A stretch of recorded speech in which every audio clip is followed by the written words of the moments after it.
We continue to follow that massive winter storm sweeping across the country. The storm is bringing heavy snow and ice to several states. And joining us now is Jay Grymes. He's the climatologist for the state of Louisiana, based at Louisiana State University. Jay, ice and freezing rain are a major concern with this storm.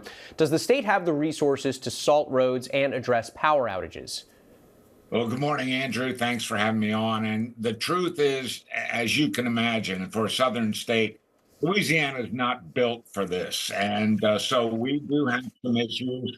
We're already looking at about 125,000 people without power, scattered mainly in the northern half of the state. The little bit of good news for us is that the system is moving out, and by later this afternoon, we'll be done with the winter weather, but we won't be done with the storm. Ice accumulation, sleet of 1, 2, even 3 inches accumulated overnight, last night through the day yesterday. That's going to hang around a while because parts of our state may not get above freezing until Wednesday. For us down here, that is unusual, and it certainly strains the state's resources to respond to that. So given the rarity of a storm like this in the South, what kind of guidance do you give to state agencies to make sure they are prepared well in advance of a storm like this?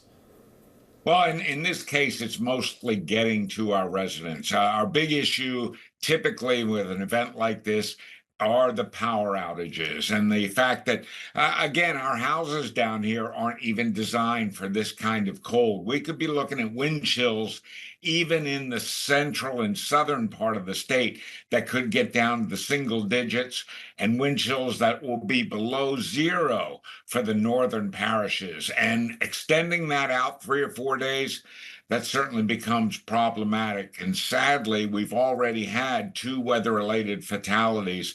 So even though the precipitation, the frozen stuff is moving out, we've still got some issues to deal with over the next couple of days. The other thing we have problems with during these kinds of extensive winter events is access to water, especially in our rural areas where some of the water supply services really get challenged by the fact that freezing creates weaknesses and pressure problems.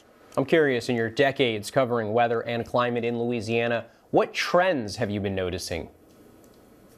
Well, I don't want to call this a climate change trend, but certainly over the last couple of years, we have certainly seen some winter oddities. Last year, we had arguably the most significant winter storm for the southern parishes on record, and that's records that go back into the 1800s.